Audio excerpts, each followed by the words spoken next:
और ये देखिए, ये यहाँ पे छेद हुआ है। आराम से यहाँ से कुंडी लॉक हो जाएगा, खुल भी सकता है बाहर से अंदर से। सब चीज़ आप लोग के आँख के सामने है। ये कोई कुंडी है, ये तो ऐसे मारेंगे धक्का देंगे एक बार में खुल जाएगा। अपने भाई का जो भी मैटर है, केस है उनका, बड़े बाबू से मैंने थाना में बात किया और बोला कि सर आप बताइए, 1 मंथ हो गया अभी तक इस पर कोई कार्रवाई नहीं हुआ। सर बोले कि कार्रवाई होगी, इसकी लंबी प्रक्रिया चलती है और मतलब जो भी बड़े अधिकारी है वो करेंगे। मैंने बोला कि कुछ तो हम लोग को मतलब टाइम बताइए कि कब तक होगा। तो कह रहे हैं कि इसमें बहुत टाइम लगता है। उसके बाद मैंने बोला कि तो उसके बाद बोल रहे हैं कि आप लोग को ऐसे ही ब्लेम लगा देने से किसी पे हम थोड़े कार्रवाई कर लेंगे। हम बोले कि सर ब्लेम कौन लगा रहा है? मान लीजिए जो मेरे भाई जैसे मरे हैं नन्हे कुमार, तो सुसाइड नोट में तो साफ नेम लिख कर गए हैं कि मेरे साथ ये घटना हुआ है, मैं इनके कारण मर रहा हूँ, चाहे जो भी है बात, तो उसी पे कार्रवाई कीजिए आप। मैं भी जानती हूँ कि जो सुसाइड नोट पे जो जिसका भी नाम हो उस पर कार्रवाई होती है, ठीक है। तो बोल रहे हैं कि ऐसे कैसे कर दें। उसके बाद बोल रहे हैं कि ये सब बातें फ़ोन पे नहीं होती है और कॉल रख दिए, वो बात ही करना नहीं चाहते हैं। घटना हुआ था एक घटना हुआ था हाँ, ये जैसे कि नन्हे कुमार हैं, इनकी मतलब जो भी कहेंगे जिनका संबंध थे, वो संबंध है, औरत है रंजू देवी, ठीक है। इन लोग का लगभग 2015 से अवैध संबंध था और ये लोग मतलब बातें करते थे और बीच बीच में भी मतलब बात होता था। जैसे जाहिर सी बात है, वो बात करती थी, अपने कंट्रोल में रखती थी और वो जो बोलते थे वो करते, वो जो बोलती थी वो करते थे। और जैसे कि मतलब काम भी करते थे, रोहतक में काम भी करते थे और सारा पेमेंट इसी को देते थे, घर पे 1 रुपया भी नहीं देते थे। इनकी मम्मी है, पूछ लीजिए, सब चीज़ करते थे। झगड़ा किस लिए हुआ? 8 तारीख को जैसे इनको बाहर से बुलाया गया, ठीक है, यहीं बुलाई थी, टिकट करवाई, 6 तारीख को बुलाई, हाँ 6 तारीख को बुलाई, टिकट करवा के। उसके बाद इसके बच्चे को साइकिल की क्या ख़रीदना था तो वो पैसा दिए थे, ये ली थी इनसे। तो मतलब मजाक में जैसे बोले कि 2 साइकिल थोड़ा मैं भी चला लूँ, तो वो बोला कि नहीं मैं नहीं दूंगा। तो उनको गुस्सा आ गया, वो बोले कि मैं ही पैसा दिया हूँ, अब मेरे को साइकिल छूने भी नहीं दे रहा लो। उसके बाद ये अपने माँ बाप को मतलब बुलाई थी, ठीक है, पहले से बुला कर उसके बाद उनको बाहर से बुलाया गया था, ठीक है। ये लोग यहीं पर थे 2-3 रोज़ से। तो ये दिन में जैसे लगभग 1-2 बजे ये लोग झगड़ा किए उसी रूम में, उसी घर में।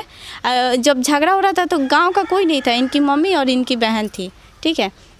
उसके बाद क्या हुआ कि वो मारी भी उनको और उनका फ़ोन, जैसे उनके जाहिर सी बात है आपस में संबंध है तो कोई भी सबूत हो सकता है, तो फ़ोन फोड़ दी, ठीक है, सबूत अपना मिटा दी। वो साफ सुसाइड नोट में भी लिखे हैं कि वो अपना सबूत मेरे पास जो था मिटा दी है और मेरा सबूत अपने फ़ोन में रखी है।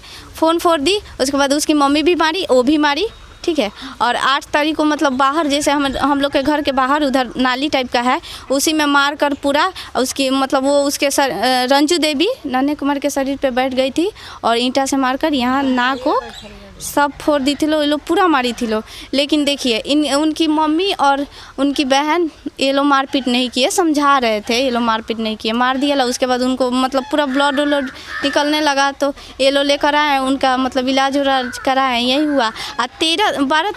12 मई को रात में, अब तो वो तो डेली की तरह खाना खाते थे, अपने रूम में गए सोने, सबको पता है कि सोते हैं, वो तो जाहिर सी बात है, थोड़े किसी को पता था। हाँ, लेट तक सोते थे, रात में जगते थे ज़्यादा देर तक, फ़ोन चलाते होंगे, लेट सुबह में उठते थे। उसके बाद 12 तारीख के रात को गए अपने कमरे में सोए, सब चीज़ नॉर्मल जैसे डेली होता है वैसे हुआ। उसके बाद 12 तारीख को 11-10 बज गया तो इनकी मम्मी गई मतलब कि अभी तक क्यों सोया है, तो कोई जवाब नहीं दिए, तो ये छोड़ दी कि हाँ सोता होगा, अपने उठेगा। उसके बाद इनके पापा मतलब गए, वो वेंटिलेटर दिख रहा है ना सर, वहीं से देखे कि दरवाज़ा नहीं खुल रहा है, क्या बात है। देखा गया तो थी वो पंखा है, रस्सी मतलब दिखा थोड़ा सा, ज़्यादा तो दिखेगा नहीं। उसके बाद तब तक हम लोग बात ही कर रहे हैं आपस में, तब तक प्रशासन हमारे द्वार पे आ गई, ठीक है। हम लोग इन्फॉर्म भी नहीं, हम लोग को कन्फर्म भी नहीं है कि क्या हुआ है, ठीक है। प्रशासन आ गई तब पता चला कि ऐसा बात है। देखिए प्रशासन को ही वहीं कॉल करके बुलाई, जब तेरे को कुछ भी नहीं पता है, अंदर से रूम बंद है, तुमको कैसे पता कि ये लड़का सुसाइड किया है? तुम प्रशासन भी बुला दी और प्रशासन ये बोल रही है कि आप लोग ने तो कॉल नहीं किया, वो निर्दोष है, वहीं कॉल करके प्रशासन को भी बुलाई। मान लीजिए हमको पता होगा तब ना हम प्रशासन को चाहे दुनिया को बुलाएंगे, पहले तो हम देख रहे हैं कि क्या हुआ है, ठीक है। यही सब मैटर है। और 2 महीना हो गया, प्रशासन इस पे कोई कार्रवाई नहीं की गई है, नहीं की। हम लोग बहुत उनसे बोले, क्या चाहते हैं? किस हम प्रकार की चाहते हैं ना, हम चाहते हैं कि कार्रवाई हो, जो गुनाह किए हैं उनको सज़ा हो, ठीक है, कि वो आगे से ऐसा काम ना करे। आज हमारे साथ हुआ, कल को दूसरे के साथ भी हो सकता है ना। मान लीजिए एक निर्दोषी को अगर ऐसे खुले छोड़ देंगे समाज में, तो आज मेरे घर किया, कल दूसरे के घर करेगा। हमको अपने भाई के लिए इंसाफ चाहिए। विनती बा हाथ जोड़ के कि हमरा बेटा के इंसाफ दिलवाए लो। कैसे का हो रहा है और घटना के लेके क्या कार्रवाई अभी तक भइल बा? कार्रवाई भइल कि 8 तारीख के मारामारी भइल, हमने के छोड़ौनी सन। अब 12 तारीख के ये लोग का कैले बा लो हमने के देख नहीं सकले। 2 गो घर बा, हमने के एगो घर में रह गइल बानी सन, आई लो एगो घर में रह गइल बा। आई लो सब कुछ के धमकी दिले बा जी हम मार देने इनका के। हमने के एक एथी नहीं सकले ना विश्वास जमल बा जी ऐसा काम होई।